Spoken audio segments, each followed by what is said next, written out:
On this episode of the Multiamory podcast, we have a special treat for you, and that is that we want to feature an episode from one of our co-podcasters on the Pleasure Podcast Network that we're really excited to share with you. And this is some content that's actually very similar to some stuff we've really wanted to bring to you as well. And so we're really excited to be able to show off one of our pals on the network. This is an episode from Sluts Scholars and our friend Nicoletta, who you may have recently heard on our pornography episode. This is an actual interview with Emily Nagoski, who wrote a book called Come As You Are. And this interview that they both did together is really, really amazing. I found so many insightful and fascinating things about sex on this show. And we don't talk about sex a lot on the Multiamory podcast, but I think there are many things to learn about from this episode and from Emily, who is really a leading person in this field. And I think that you all will learn a ton from this episode and what this conversation had to say. Yeah, Emily Nagoski is great. I've been a huge fan of their work for a really long time. She has a TED Talk specifically about maintaining sexual connection in a long-term relationship that I send to pretty much all my clients. She talks about it on the show. Yeah. I really love how she takes all this information from her research and presents it in a really, really accessible and applicable way. So we hope that you enjoy. And just to give all of you a little bit of context, this particular episode was recorded in June of 2020. So this is before the 2020 election and in the early days of the pandemic. So just to kind of give you some context for some of the things that they might be talking about in this episode. And with that, we hope that you learn a lot from this, and we really appreciate all of you giving it a listen. Sluts and Scholars.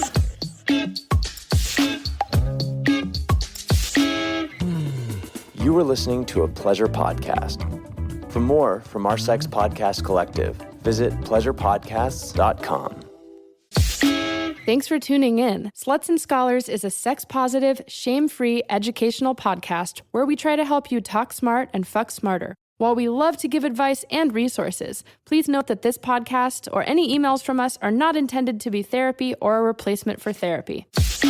Welcome back to another week of Sluts and Scholars. My name is Nicoletta Heidegger, and I'm a licensed marriage and family therapist and sexologist. And this week, I am super excited, but also kind of nervous to welcome Emily Nagoski. She is the award-winning author of the New York Times bestseller, Come As You Are, The Surprising New Science That Will Transform Your Sex Life, and the Come As You Are workbook, and co-author with her sister Amelia of Burnout, The Secret to Unlocking the Stress Cycle.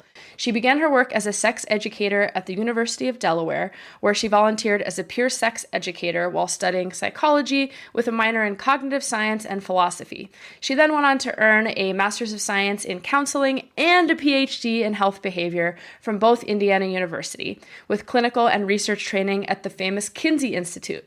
Now she combines sex education and stress education to teach women to live with confidence and joy in their bodies.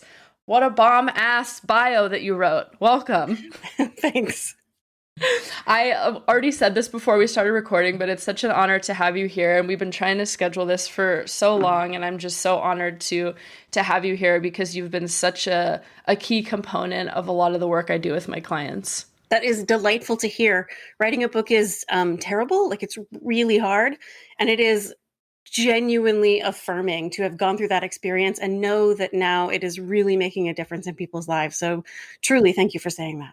No, I can tell you it is. And it's pretty much become like required reading for every client that I see. And something that most people take away from it, which I know you've talked about in different shows and things before, is that people come out saying, wow, I feel normal. Yeah. Like, I feel normal. And I think that is the question that everybody has and wants to know is, am I normal? And how do you define normal? I don't, if I can avoid it. But as I was thinking about it and why it's so important to people to feel sexually normal, sex for humans as a species is primarily a social behavior and only secondarily a reproductive behavior. And how do we learn all our social behaviors? From others. Yeah, by watching other people and seeing what they do.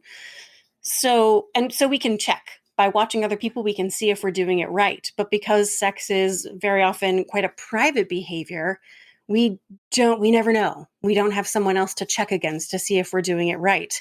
Plus, we have a whole lot of moral goodness or failure tied to our sexuality, of whether we're doing it right or not, because to do sexuality wrong is to be a failure as a member of your gender.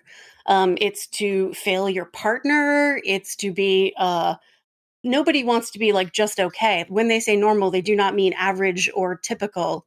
Everybody wants to be basically the best sex partner their partner has ever had. And that's the way we feel okay. So as I was thinking about this, I've come to the conclusion that when people want to feel that they are normal, what they really want is to feel that they belong on Earth, within our species, within their community, that they're not going to be stigmatized and outcast.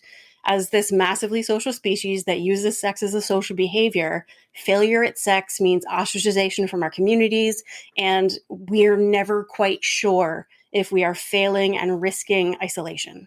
So this desire to be normal is kind of like an evolutionary bias or need, or like a survival mechanism. I don't think we need to go to, so the nerd version of this is there are ultimate and proximate stories to tell about where a trait comes from. An evolutionary story is an ultimate story, like you go all the way back in our evolutionary history.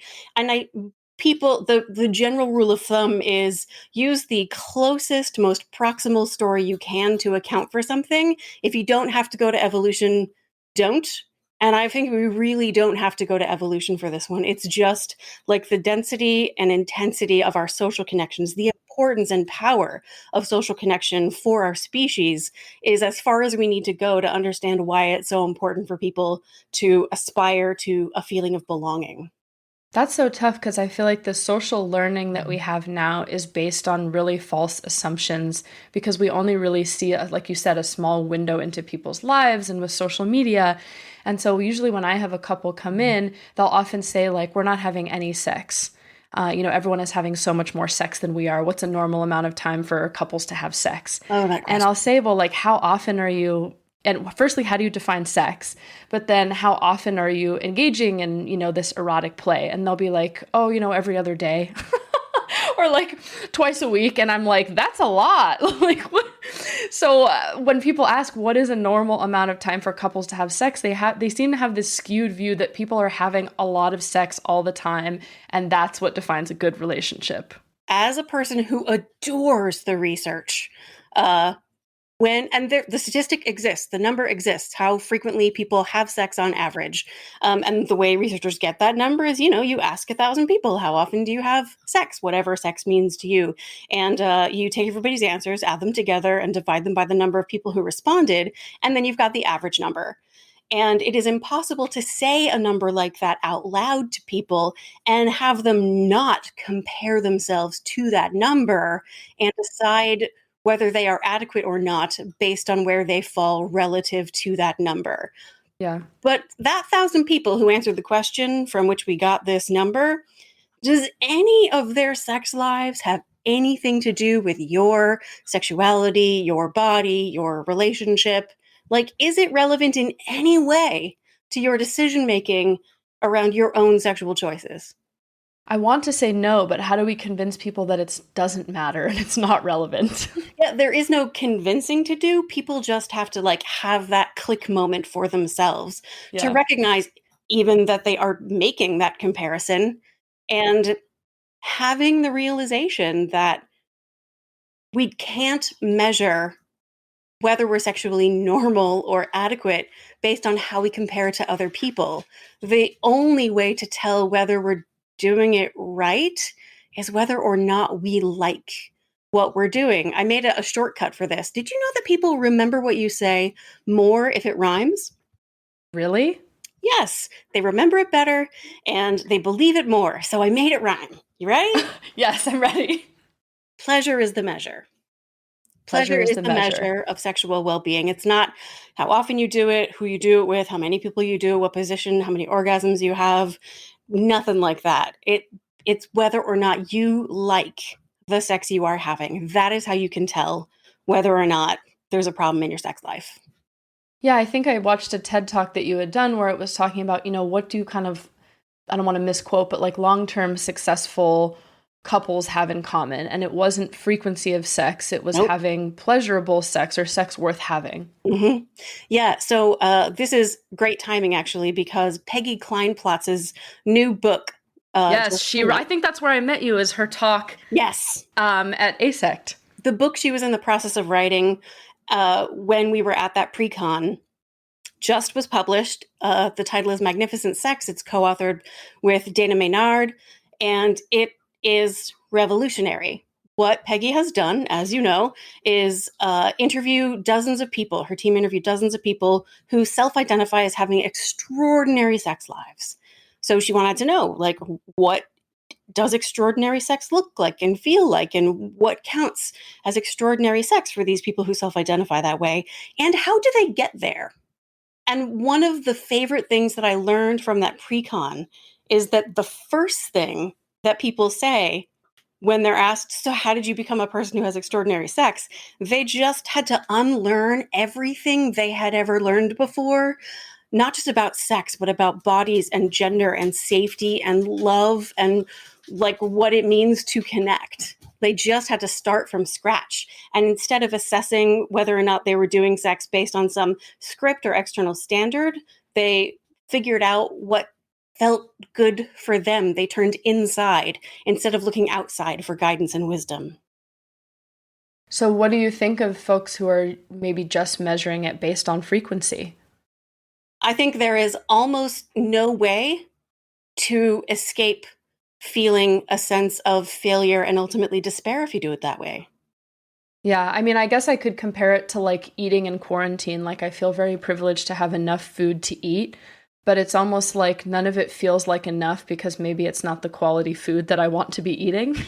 And so I feel like I would much rather have this fulfilling meal that I'm going to remember for days. Exactly, right? So if you choose to measure whether or not your sex life is fine by the frequency of sex, and so you have sex X times a week or X times a day, if that's not actually sex that you enjoy or crave, then you begin to have this feeling about it and this feeling about your partner. Like, I checked it off the list. You had the sex. We are doing it at the rate that people do it. You're welcome. Like, that is not like a healthy, joyful connection with your partner. That's not pleasure. That's accomplishing a task. Yeah. Doing a chore. And it sounds like yeah, for what? It sounds like you study mostly, I think, people with vulvas' sexual response, but I don't know if you've done any research on, people with penises, but I do get a lot of feedback from folks when I'm trying to change this narrative that they describe, I mean, for lack of a better word, blue balls. They like describe this, well, I need to have this outlet, otherwise I'm going to like physically explode. Yeah. So one of the most important pieces of science that I found while I was writing my sex blog. So I wrote a sex education blog called The Dirty Normal, which was one of the inspirations for starting to write the book. In the comments, people would push me and challenge because I would write a post titled something like "Sex is not a drive" and talk about how, I mean, this is very old school, deeply uncontroversial science. There is no ambiguity about this. A drive is a biological system that notices when there's something going wrong inside of an organism, like thirst or hunger. It pushes the organism out into the big, bad, scary world to go fix that problem, or else. And the or else is you will literally die. That's a drive. Sex is not one of those. Frank Beach, because an old white man said it, people have an easier time believing it. So yes. Frank Beach said no one ever suffered tissue damage for lack of sex, which is literally true. Blue balls can be uncomfortable if you get to a high level of arousal and do not have an orgasm. The process of your arousal coming down can feel physically uncomfortable, but physically uncomfortable is in no way dangerous. But So people were like, I'm pretty sure, Emily, I've had an experience where I felt like I was going to literally die. But you didn't. Yeah, they didn't literally die, which is an important piece of information. But I also know no one who's literally died of starvation, which didn't mean nobody was ever hungry. Yeah. So I wanted to not dismiss their experience. So I went looking, and what I found, oh boy, it is criterion velocity and the discrepancy reducing feedback loop, which makes everyone fall asleep immediately when I say it. So I have boiled it down to this little sort of metaphorical... Yeah, give me a rhyme. Give me a rhyme. I wish I had a rhyme, but I do have a story. There's a monitor. There's this little creature in your mind that knows what your goals are.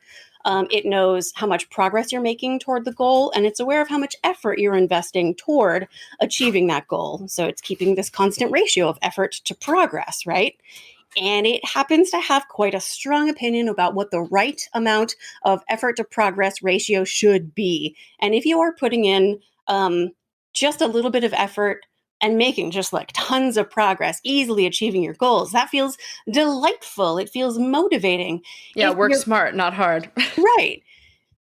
And sort of the peak human experience happens when there's a little bit of friction, when there's a little bit of grit, when things are just a little bit too hard. You have to push for it. That's when our performance is at its most excellent. And when we feel most satisfied is when we're challenged just a little bit, because it's really motivating. But if we're working really hard for a goal, like a lot of time is passing and a lot of effort is being invested, and we keep failing over and over again to make the progress we feel like we're supposed to be making, your little monitor starts to get frustrated. And and that can be increasing motivation. It can make you work harder for it, and you get more frustrated until gradually that escalates to rage. And then at a certain point, your little monitor switches its assessment of your goal from being attainable to being unattainable. And it pushes you off an emotional cliff into a pit of despair. So frustration and rage are really uncomfortable. On top of the physical sensation of frustrated sexual arousal, frustration and rage are very physically uncomfortable. So that's step one in why it may feel like you're literally going to die. Step two is the cultural script we hand people about what it means to attain this goal. Because the goal, having sex, when there's a higher desire partner in a relationship, I like a starting place for the higher desire partner is, what is it that you actually want when you want sex? Because it's not sex. If you just wanted like an orgasm, you can do that on your own. Yeah. Yeah. So what is it that you want? And the more vulnerable people are willing to be in sharing an answer to that question with their partner, the deeper they can go in moving forward with this desire differential that they may be experiencing. Because when, so I'm going to talk about like a heterosexual couple right now, because that's what I see a lot of the time. And the sort of the stereotype is that like the guy's going to be the higher desire partner and the woman's going to be the lower desire partner. We know that in clinical practice, it's a even split between which person in a straight relationship is going to be the higher desire partner. But the cultural understanding is he's higher desire and she's lower desire. And one of the reasons that script shows up for us is because when a person is born with a penis and everybody goes, it's a boy, they get taught a whole lot of stuff about their body and sexuality and gender and power and pleasure and connection. And first, we teach them that their value as a man walking around can be measured by their ability to get their penis into a vagina. So for their partner to decline sex is not merely declining sex. It's not just, oh, I'm so tired, I can't do it right now. Yeah, it's a total like soul rejection. Absolutely. It is. I am not willing to go out of my way to make sure you know that you are worthwhile as a human being. So I'm nothing. Right. Yeah. And then on top of that, remember how I said sex is a social behavior for us? Sex is not a drive, but connection is. So, and another thing we tell people when they're born with a penis is the one and only way you're allowed to access a sense of like deep emotional connection and vulnerability, and like truly being who you are with another person and being This is your only outlet. This is the only way you're allowed to access that. So when your partner says no to sex, they are saying no to you accessing this genuine biological drive. So it is not that they feel horny or blue balls. They feel enormously afraid that they are not a worthy human, and they feel deeply, intensely lonely. So if sex is not a drive, what is it? It's an incentive motivation system. Do I imagine we're ever going to live in a world where people stop saying sex drive and start saying sexual incentive Probably motivation not. system? No, I do not. Yeah. But I think for this reason, it's really important that we understand the difference. Instead of it being about like an uncomfortable problem has arisen in my body and I have to go solve this problem or I'm going to die, it is an incentive motivation, which is something attractive and desirable. Some appetitive stimulus out there in the world pulls us toward it to go explore it with curiosity. To talk about drive, and I really like the question that you asked, and it's definitely something I try to ask of my clients is like, what are the reasons that you have sex, and however they define sex. So that could be self-pleasure, that could be literally anything. And something I also see a lot of is women who struggle having an orgasm with a partner when they can do it easily on their own. And so as I'm kind of balancing this thing between like, okay, orgasm or pleasure doesn't have to be orgasm, I would love to know what you think is happening in the brain and the body in those discrepancies, and does it matter if orgasm is not the measure? See, that kind of question is exactly why I ended up not being a therapist. Tell me more. I would find it impossible to say, tell me what you think is happening in the brain. And instead, I would just be like, here's what's happening in the brain. Oh, yeah, no, I want to know what you think. What is happening in the brain? Whereas I, as an educator, am like, my job right now is to explain to you how your brain works so that it feels completely comprehensible why it's easier to have an orgasm by yourself with a vibrator than with your partner. Like, it's it's simple. Interesting because sex therapy is more educational than other therapy. I think there's a lot more education happening. Yeah, people are more sort of baseline ill-informed. Yes. People know a lot about sex, but almost everything they know is wrong. Is incorrect. Yeah. And the whole process of my training as a sex educator from when I was 18 years old, my first semester in college, was learning over and over and over again that everything I learned before I started getting trained, literally everything I learned about sex is wrong. Everything. Every single thing. I thought there were two genders. I thought sex was mostly about reproduction. I thought the hymen was like the main reason why first vaginal penetration was painful. I thought hymens broke. I thought that orgasm was supposed to happen with vaginal penetration. Everything I thought was wrong. Everything. I thought desire was fake news. It's all lies. Yeah. We have been lied to since the day we were born.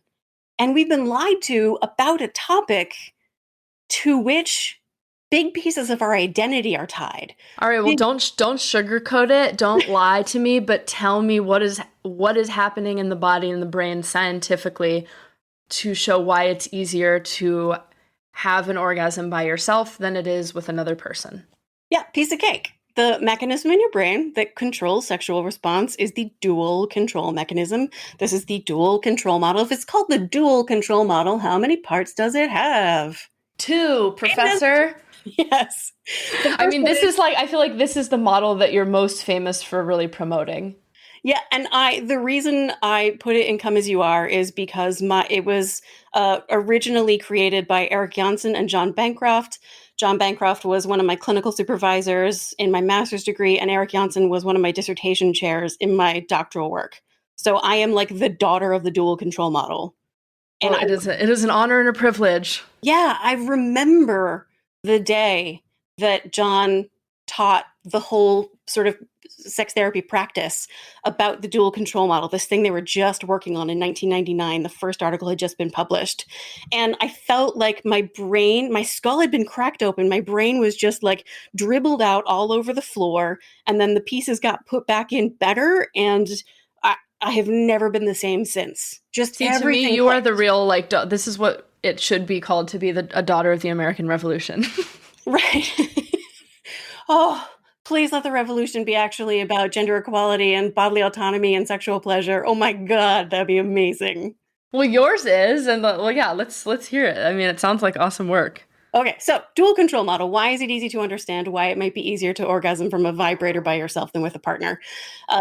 So the first part is a sexual accelerator, or the gas pedal. It notices all the sex-related information in the environment. Everything your brain has ever learned is related to sex. Every sensory modality, whatever you think, believe, or imagine, as well as whatever you smell, see, taste, or touch. Which is sometimes shit that surprises you. Absolutely. And just because it's sex related doesn't mean you want or like it. We live in a sufficiently screwed up culture that your brain has learned to associate some things with sex that are totally horrifying because rape culture and misogyny.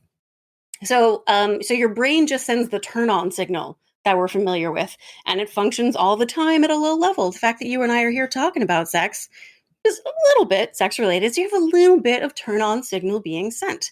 At the same time, in parallel, the second mechanism is functioning. And if the first one is the accelerator or the gas pedal, the second part must be brakes. The brakes. And gosh, I feel like I'm my good girl vibes are like strong right now. Oh yeah, pats on the head and gold stars. Yes, that's all I wanted.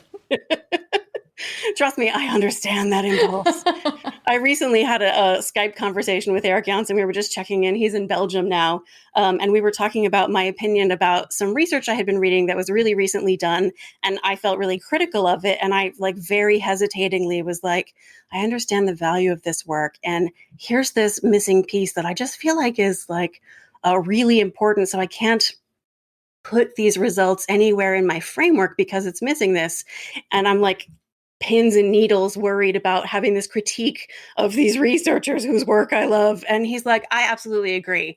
And my whole body just celebrated. Yeah. I'm not wrong. Yeah. Speaking of accelerators, for sure. Right? So your brake notices all the good reasons not to be turned on. That is everything that you see, hear, smell, touch, taste, and crucially think, believe, or imagine that your brain codes as a potential threat. And it sends a turn off signal. So the process of becoming aroused isn't just hitting the accelerator, it's activating that accelerator and also turning off the brakes. So when you are by yourself with your vibrator, first of all, mechanical stimulation is a higher intensity of stimulation to your accelerator than any organic stimulation you can get. It is really, that's what it's made for. Their first experience with a vibrator, a lot of people with vulvas are like, yeah, I just had an orgasm in seconds. Yeah. First experience with a vibrator.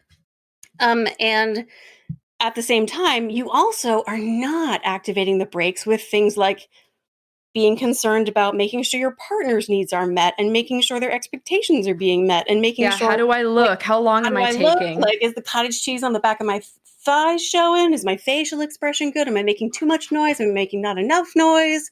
All that monitoring. Am I doing it right? Are all those thoughts? Does that hit the accelerator? Definitely not for me. Totally hits the brakes, right? So it's really whether the experience of arousal is going to depend on the context where it's happening. When you've got a context where you've got this very intense stimulation to the accelerator and a whole bunch of stuff not hitting the brakes, yeah, arousal and orgasm happen smoothly comparatively. But in a context where you're worried about your partner and worried about all the cultural expectations that come along with performing sex with the partner, that stuff is hitting the brakes and actually making it more difficult to access pleasure. Hey there, this is Jase again, just kind of hanging out nearby, listening to this episode with you. Hope you're having a good time. We wanted to take a quick break to talk about some of our sponsors, which really go a long way to helping us keep this show coming to everyone out there for free. We really appreciate your support, taking the time to listen to our sponsors. And if any of them seem interesting to you, check them out, as that does directly help our show. I mean, I do know people who say, like, yes, it's fun and pleasurable and I like doing it. And why isn't that enough? I don't know. Why isn't it enough? I don't know. That's why I think I sort of challenge that for people. But I do understand the desire to be like, okay, the orgasm is something I know my body knows how to do. And just feeling so frustrated that it can't happen with a partner or hasn't happened yet with a partner. And then what do people try? I think it's so interesting because I work with people who are a lot of them are so insightful and so smart. And I say, well, have you tried doing it the same way that you're self-pleasuring? And they're like, oh, no, I would never do that. Wow. Because it feels embarrassing or vulnerable. Is, well, there's your problem. Right. I mean, so we're talking, obviously, the dual control is much more than just mechanics, but there's this combination of mechanical and then this entire complexity of like sociocultural emotional pressures. Right. And so to me, it makes so much sense. And even when people learn that, I still feel their frustration. Yeah, because they have in mind the kind of stimulation it should take and a length of time it should take for them to get to orgasm and a kind of stimulation that should get them to orgasm. Like they have this or this intensity of the script that like I should be able to orgasm from 40 minutes of someone shoving their thing inside me. Right. And the consequences of not being able to do that, the or else, is huge. It is like being a failure as a woman. It is not a trivial thing not to match the script you have in your head of what is you're supposed to be experiencing around sexuality.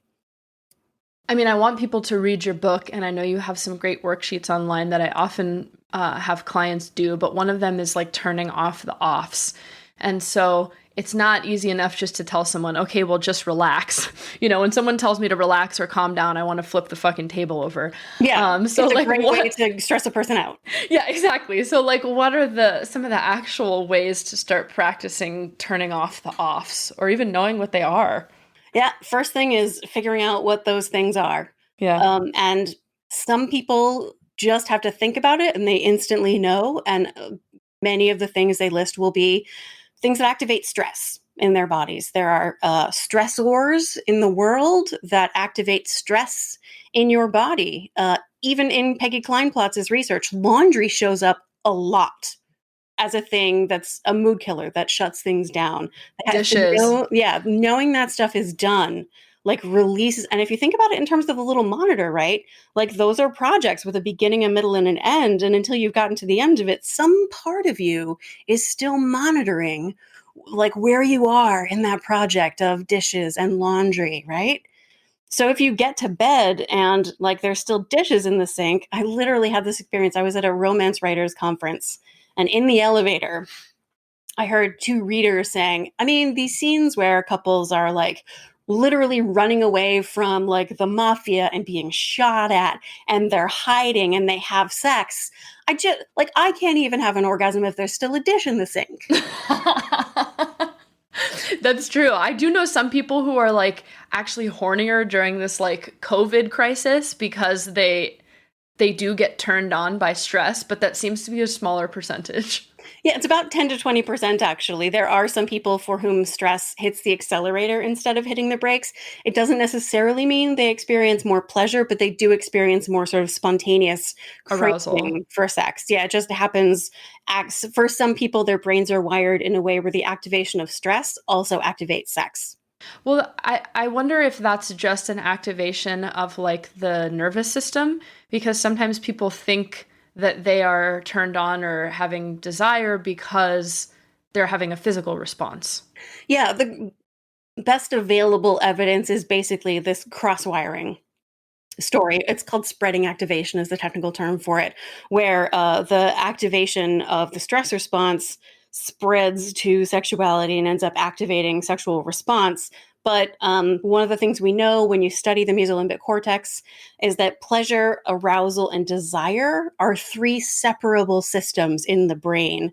And the clearer we can get in whether we're talking about pleasure, arousal, or desire, the more easily we're going to communicate with our partners and understand ourselves. Is this just like my body's experiencing response to a sex-related stimulus? Am I one of the 10 to 20% of people who, when they're stressed out, regardless of whether I want or like it, my body's just like ready for sex? How would you define those differences? So the pleasure, desire, and arousal. Yeah, pleasure is it's in the brain. It's these tiny hedonic hotspots. So, you know, hedonism Yes. is all about pleasure. They're called hedonic hotspots, these opioid hotspots in the emotional brain that light up when you drop a sugar water onto the tongue of a newborn infant. Just this explosion of like, oh my God, that's so good. Just sheer pleasure. That is obviously related to, but separable from the wanting system. So this is the dopamine system that moves through the emotional brain into cortex and is in a huge network that takes in the entire brain and is about motivation, wanting. It's about like your desire to empty the dishwasher. It's about your desire to put your penis in a vagina. It is about your motivation to like change who the president is. That's wanting.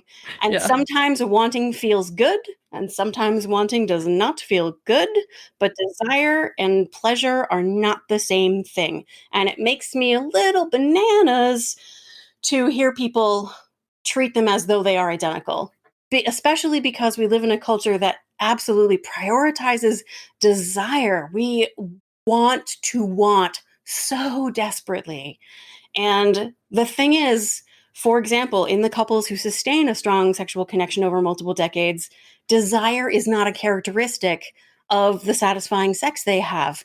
In Peggy Kleinplatz's participants who have great sex, these 8 key factors that identify extraordinary sex, spontaneous desire for sex is not one of them. Desire is not the thing.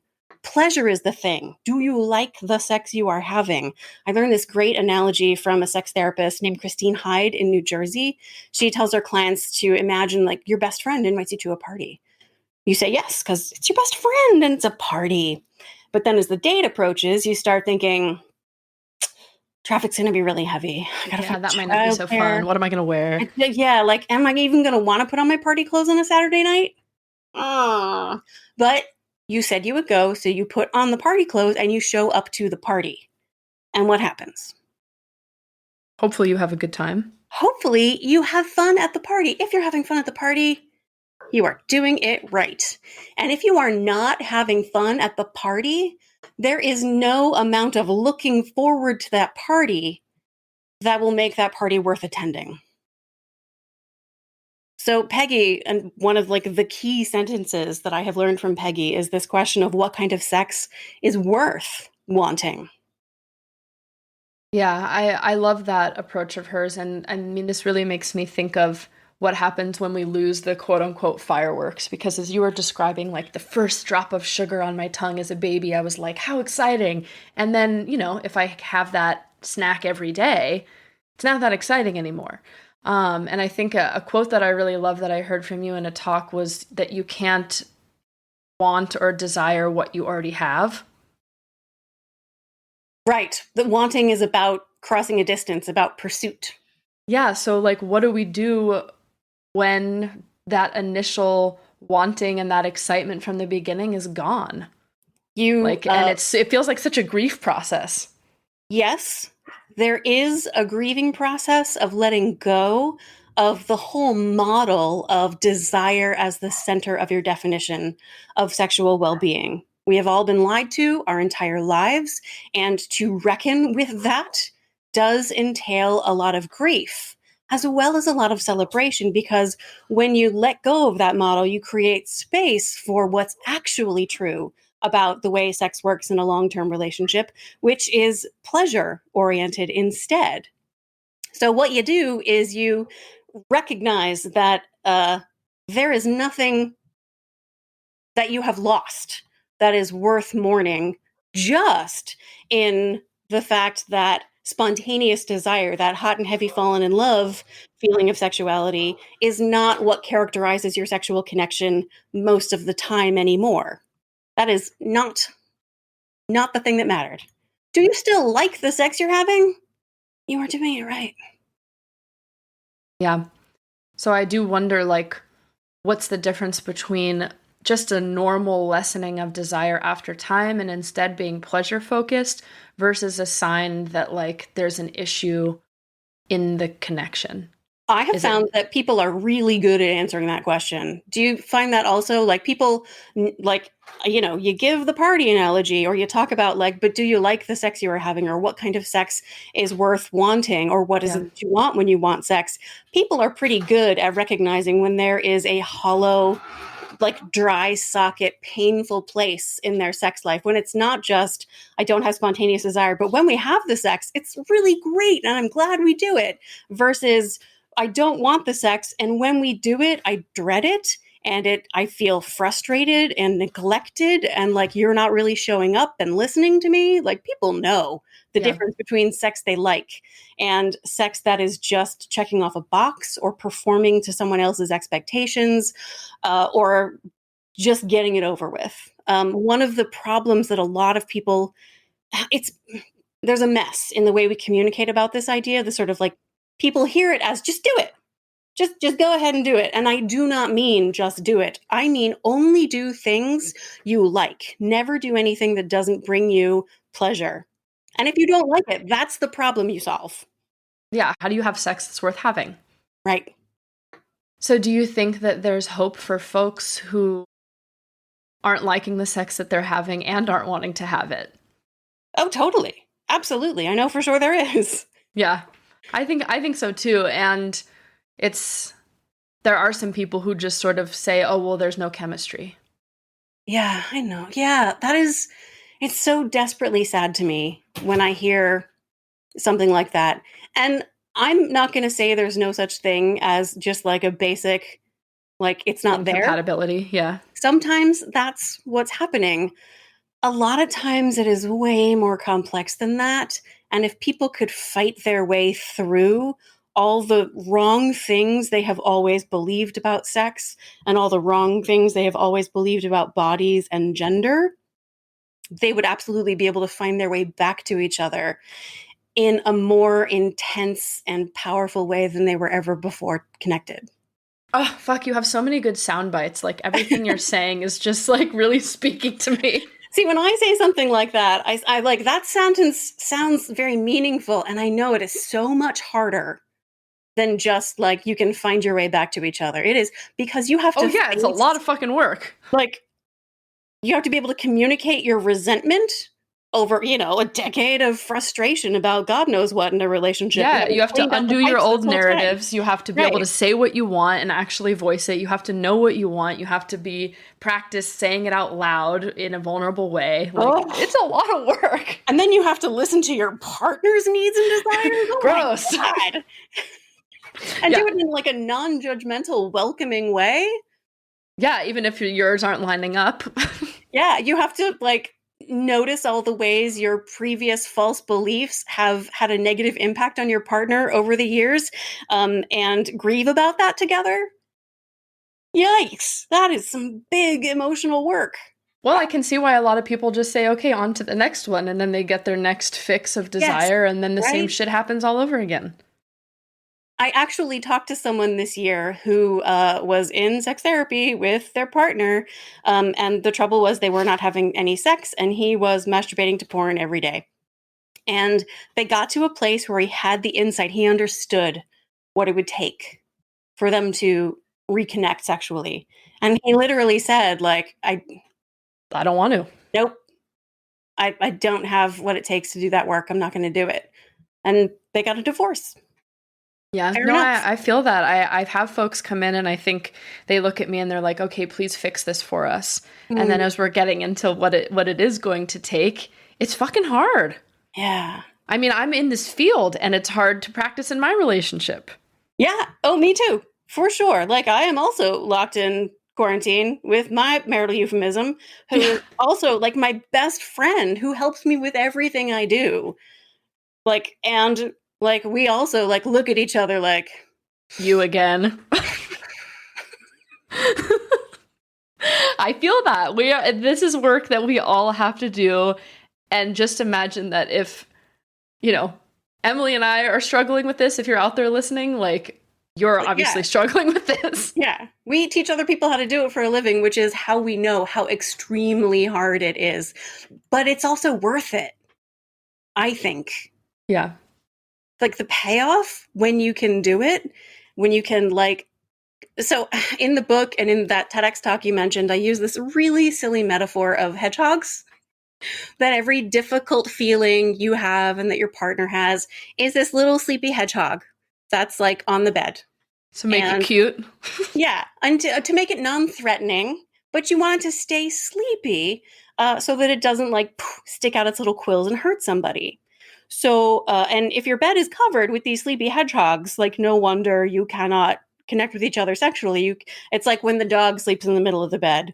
Like, it's just in the way. You got to move the thing out of your way. And all these difficult feelings between you and your partner, you have to find out what each hedgehog's name is and turn toward it with kindness and compassion and be really gentle and ask it quietly what it needs.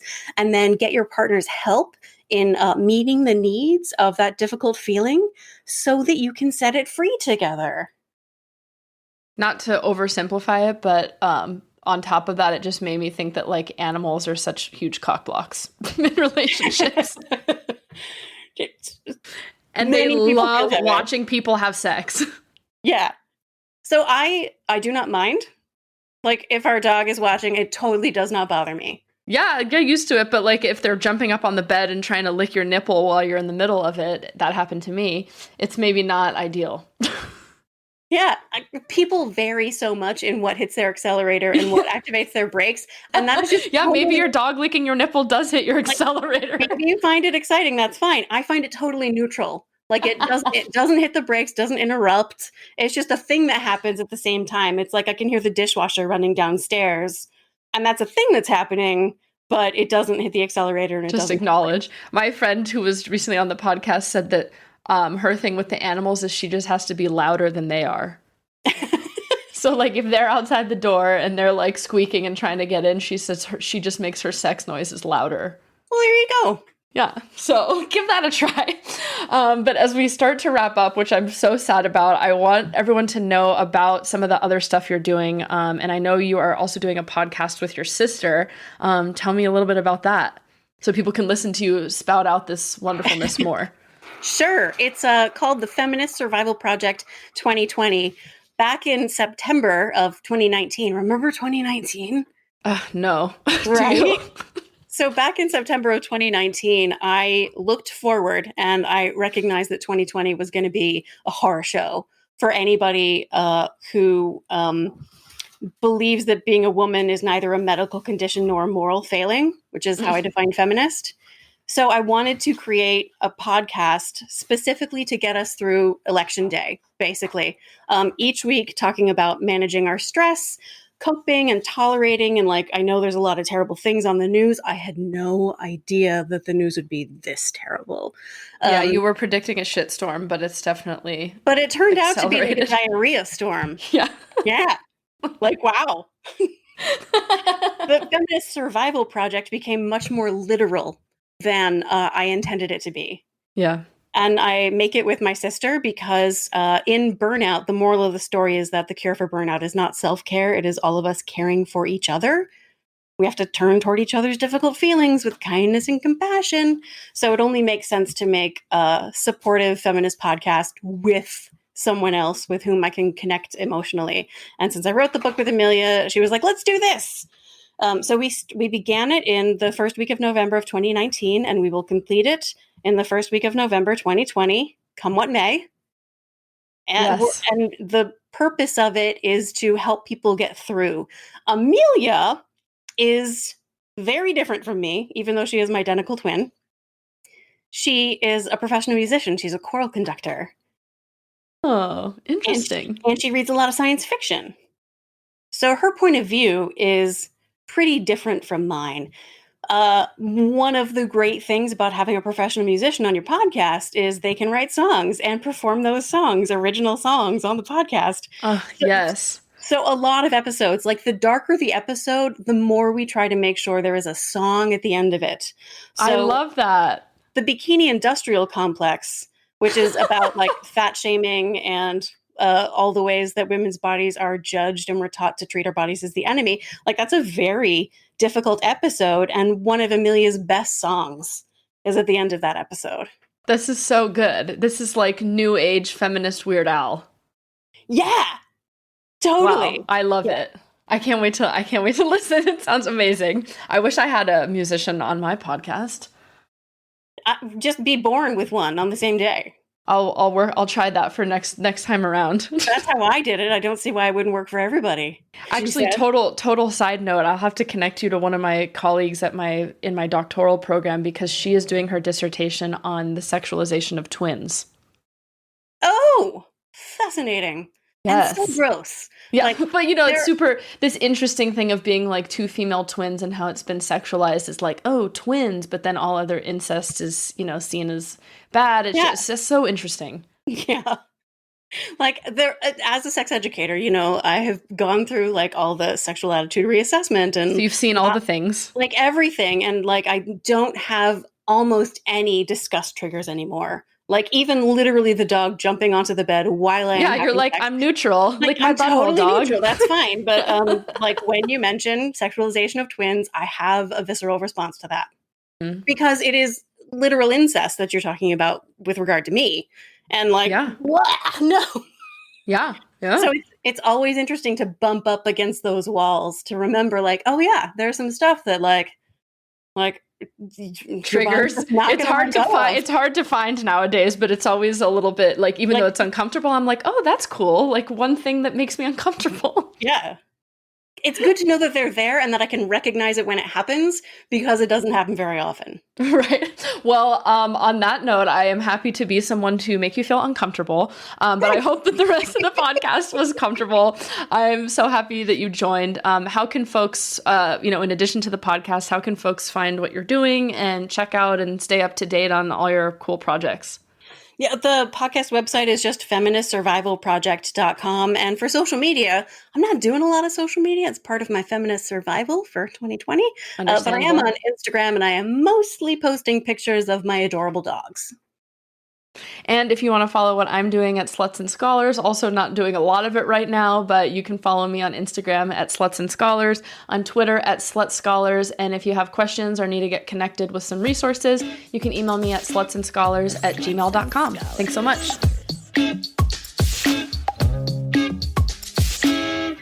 Hello again, folks. I hope that you enjoyed that podcast episode. We don't have a bonus episode for our Patreon subscribers this week. Instead, take that time to go check out Nicoletta's show, go check out Sluts and Scholars, or go and read Emily Nagoski's book, Come As You Are. I can highly, highly recommend both.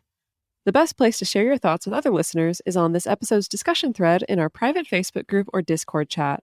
You can get access to these groups and join our exclusive community by going to patreon.com/multiamory.